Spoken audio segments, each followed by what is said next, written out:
Bom, pessoal, nós estamos aqui mais um episódio do Conversa Consciência, e é uma coisa interessante, né? Nós estamos hoje no tempo da Covid, né? Então, todos nós, não tem uma pessoa nesse mundo que não foi impactado pela Covid, certo? Então, é o assunto do momento, né? Todos nós fomos uma pandemia, nenhum de nós tinha participado, eu acho que quase ninguém, né? A não ser que alguém tenha mais de 100 anos. E tem uma coisa interessante, né? Assim, durante esse período, várias crianças nasceram, muitas mulheres, né, grávidas nesse momento.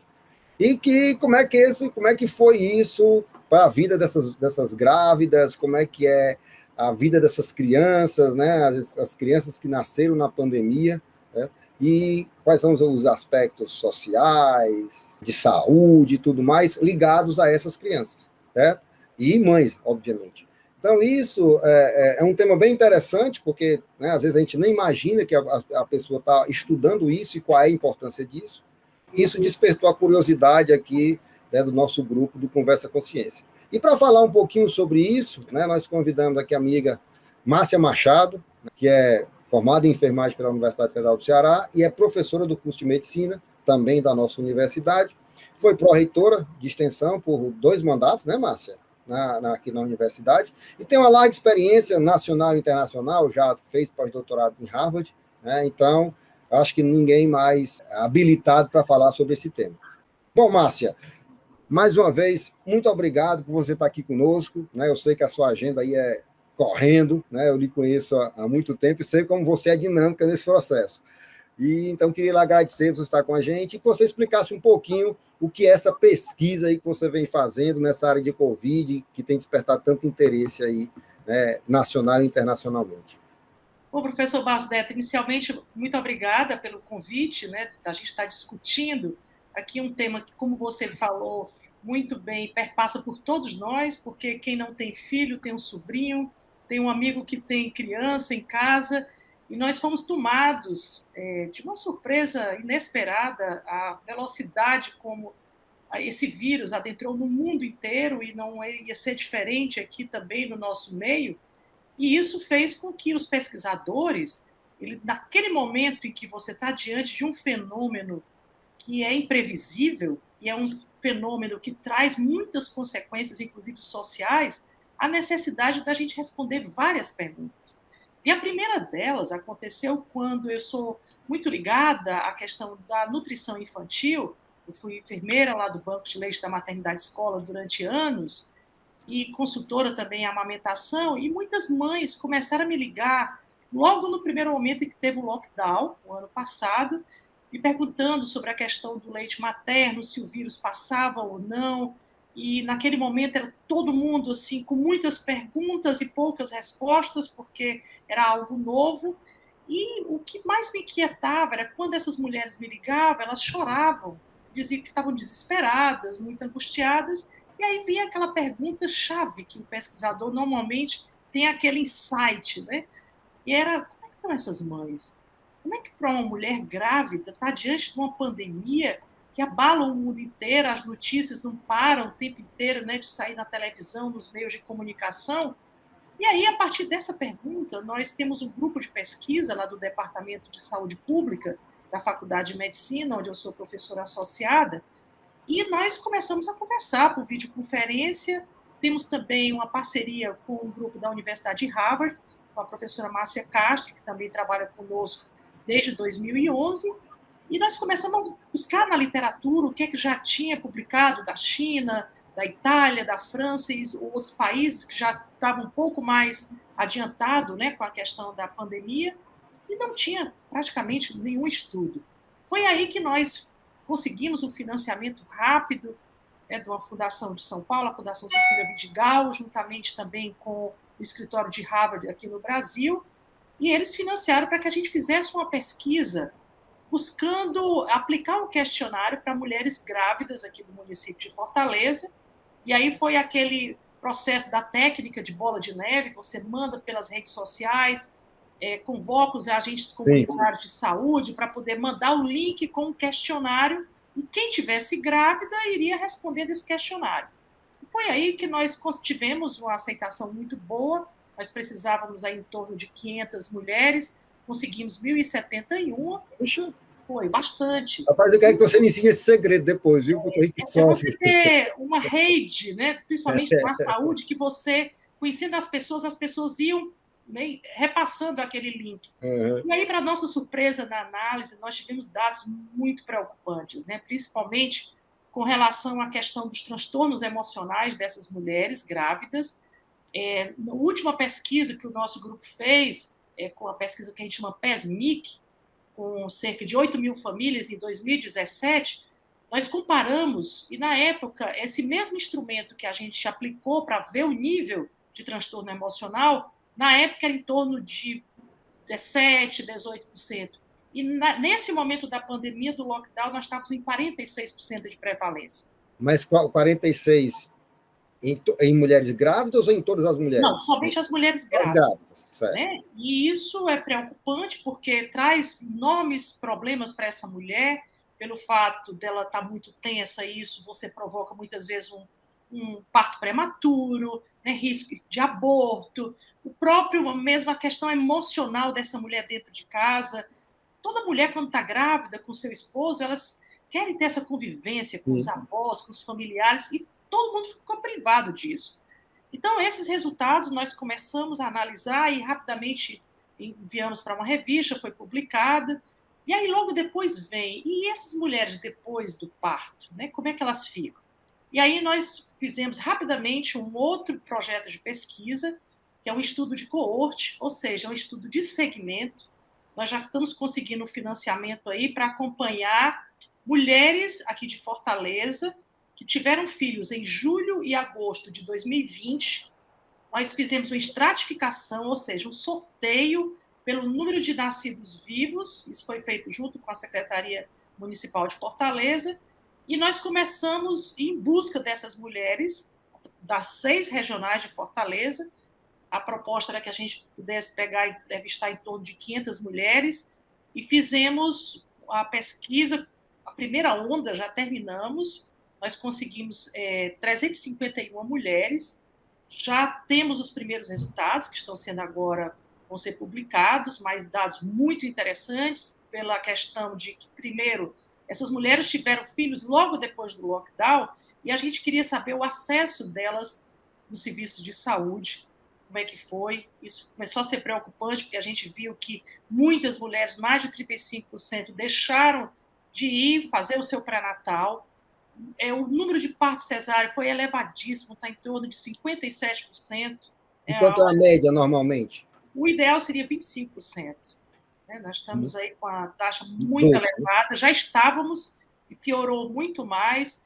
E essas mulheres, a questão do aleitamento materno está muito pouco, principalmente o aleitamento exclusivo, isso é preocupante, que a gente sabe que é uma melhor forma de prevenir problemas de desnutrição, né, problemas gastrointestinais, diarreia, né, questões também de vínculos que se formam quando essa criança está mamando.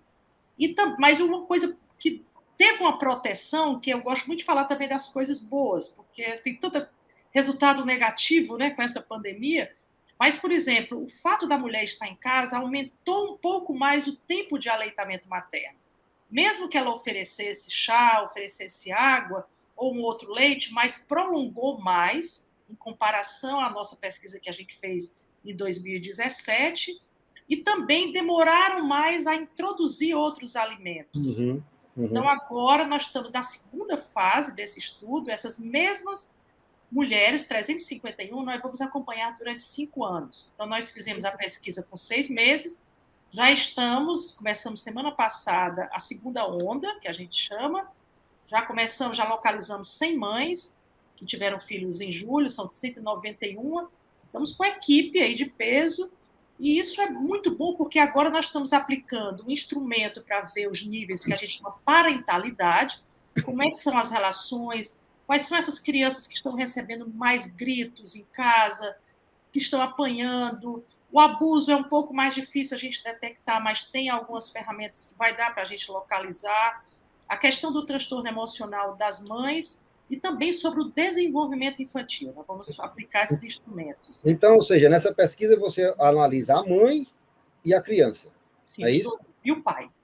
Uma coisa muito comum é a depressão pós-parto, né? Isso acontece. Isso aumentou? Tem alguma informação nessa sua pesquisa sobre isso? Nessa pesquisa, o instrumento que a gente aplica, o SRQ, ele não dá o diagnóstico de depressão, ele dá os sinais que essa mulher ela pode estar tendo um nível maior de ansiedade e sinais para a depressão. Certo. E aí, no momento em que você detecta, porque isso é importante na pesquisa, você também, se detectar alguns problemas que são graves, você tem que fazer uma intervenção. Você tem que encaminhar para alguns serviços, né? Você não pode deixar uma mãe entrando num processo muito denso de depressão. Mas, assim, uma coisa interessante também é que nós fizemos tanto a parte quantitativa, um estudo com abordagem quantitativa, como também qualitativa. Nós entrevistamos, hoje mesmo saiu uma publicação que nós fizemos esse estudo com as mulheres, fizemos por videoconferência, que é um novo desafio para nós, pesquisadores, é você estar diante de uma técnica que nós não estávamos acostumadas. A gente sempre ia no olho a olho. E agora, devido à questão do distanciamento físico, nós tivemos que utilizar as tecnologias. E é interessante a gente observar que, mesmo na população de baixa renda, o acesso hoje à internet e também às redes sociais é elevadíssimo. Então, essa questão do uso da tecnologia, ele veio para facilitar, mas também é ruim, porque você não consegue ver, por exemplo, como é que está esse domicílio.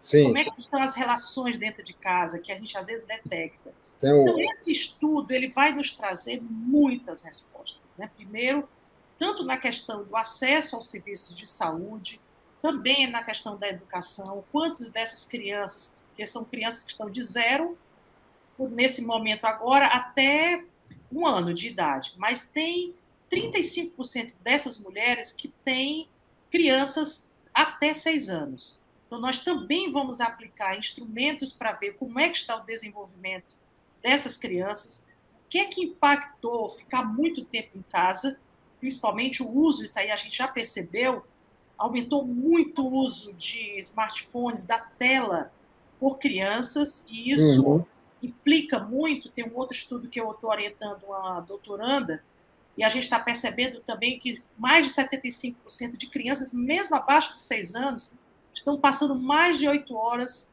com o uso de telas.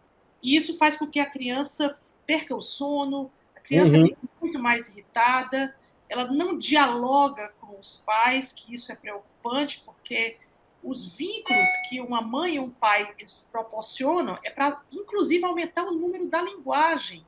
Sim, né, sim. O número de palavras. Né? Com certeza. Então, quando a criança ela fica só em contato com a tela, ela muitas vezes escolhe, os pais não seguem o que é que essa criança. Então, nós vamos observar durante um período de tempo, esse vai ser o primeiro estudo de coorte que nós estamos fazendo aqui em Fortaleza, com uma amostra representativa de todas as regionais, e aí nós vamos, todas essas respostas, elas são dialogadas com o poder público, né? A gente vai sinalizando isso. Aí são 2 perguntas para a gente encerrar. Uma, também nessa pesquisa, aí você já falou, né, a questão dos pais, né? Vamos dizer, você detectou, por exemplo, uma participação maior dos pais no cuidado com as crianças, né, ajudar a mãe, né, né, já que o pai está em casa, né, ou seja, diminuiu a necessidade de sair de casa e tudo mais. Existe alguma coisa nesse sentido? Tem, isso é muito interessante, professor Barros Neto, porque a gente sempre imagina que somente aquelas famílias que têm uma melhor estrutura familiar, que elas acabam dando atenção para o filho. E essa pandemia fez com que muitos casais eles começassem a ter uma divisão de tarefas em casa e no cuidado da criança. Inclusive, é um outro artigo que a gente está publicando aí, mostrando que mesmo nas famílias de baixíssima renda, nós estratificamos, né, nós selecionamos pelas regionais, os pais começaram a contar mais histórias para os seus filhos, colocar mais os filhos para dormir, dar banho.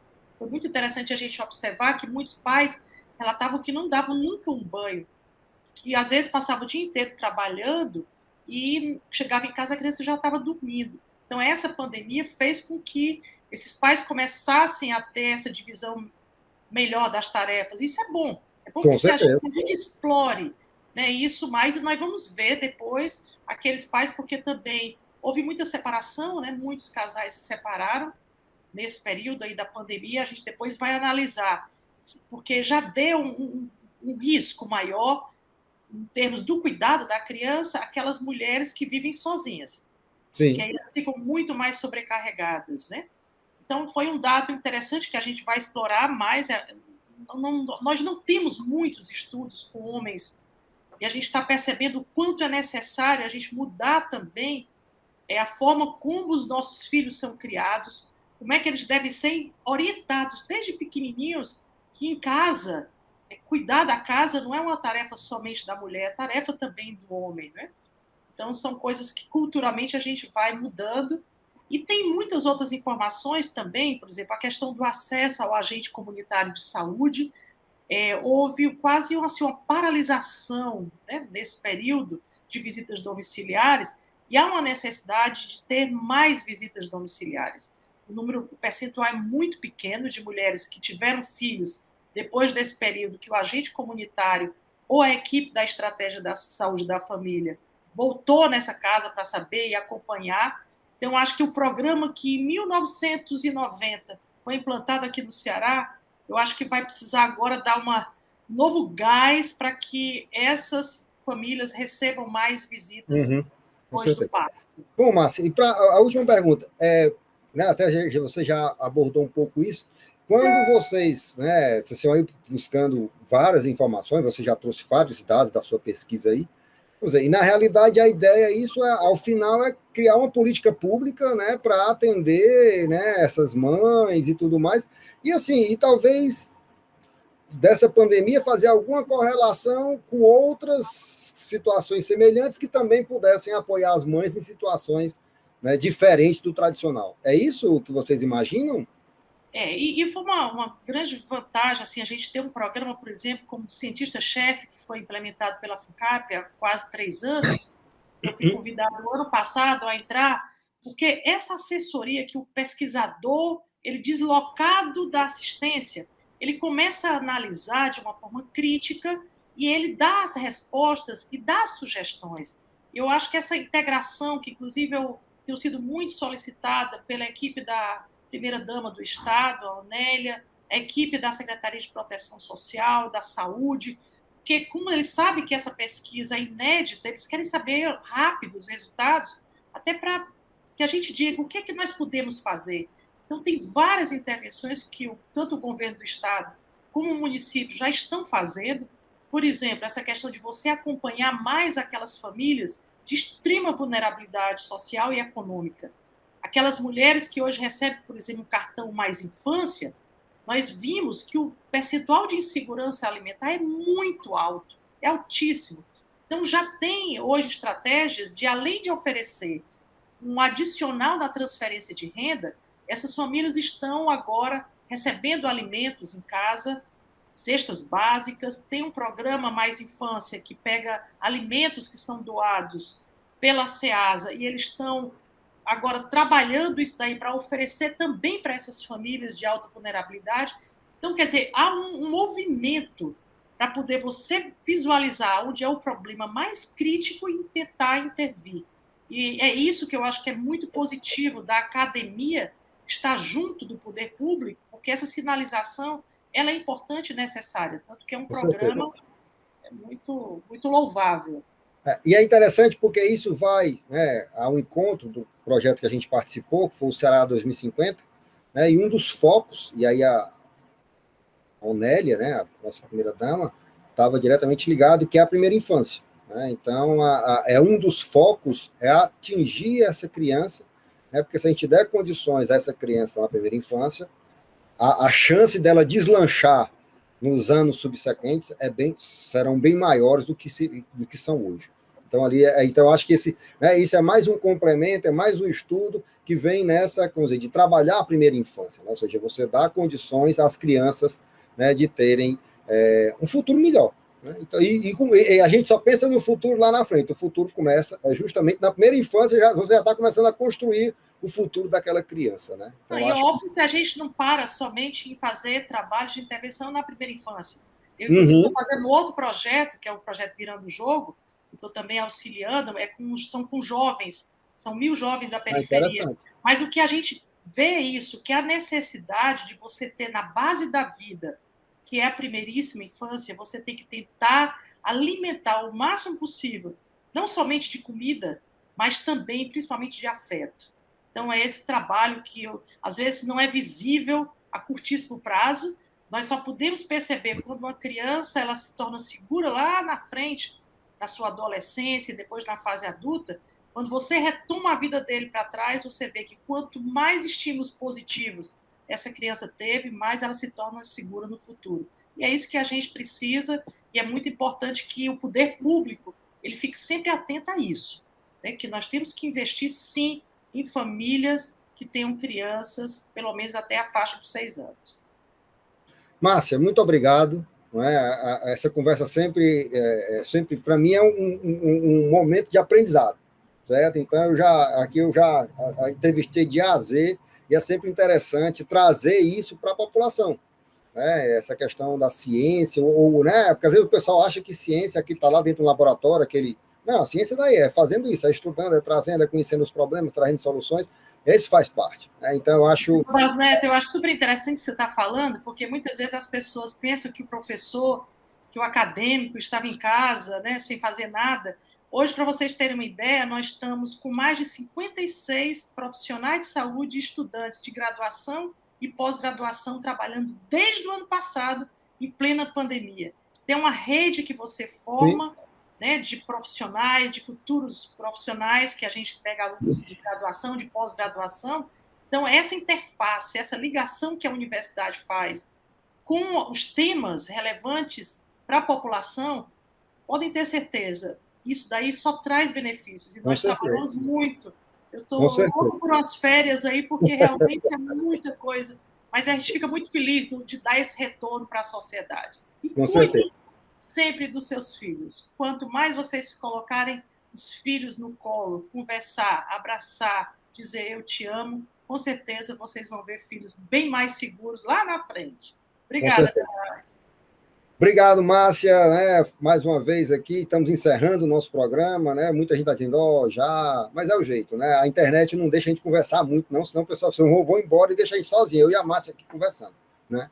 Então, queria aqui agradecer a vocês, né? Vocês conhecem o nosso Conversa com Ciência, né? É um projeto da Universidade Federal do Ceará, da SBPC e da Fundação Astef, para divulgação da ciência, certo? Eu sou o professor Barros Neto, âncora desse projeto, e que tenho o maior prazer de estar aqui conversando com vocês sobre tudo que diz respeito à ciência, ok? Estamos abertos a sugestões, então temos o nosso e-mail, temos a nossa, entre lá nós estamos lá no Instagram, no Twitter, temos a nossa página na internet, né, lá no YouTube, Conversa com Ciência, entre lá, tem todos os vídeos que nós já fizemos, estamos com mais de 40 programas aí à disposição de vocês, tá certo? Então, muito obrigado, espero que vocês tenham gostado, façam as suas sugestões, suas críticas, também elogiem, se for o caso, se tiverem gostado, né, é importante também, e fiquem em paz, fiquem bem, fiquem com saúde e até a próxima. Um grande abraço a todos.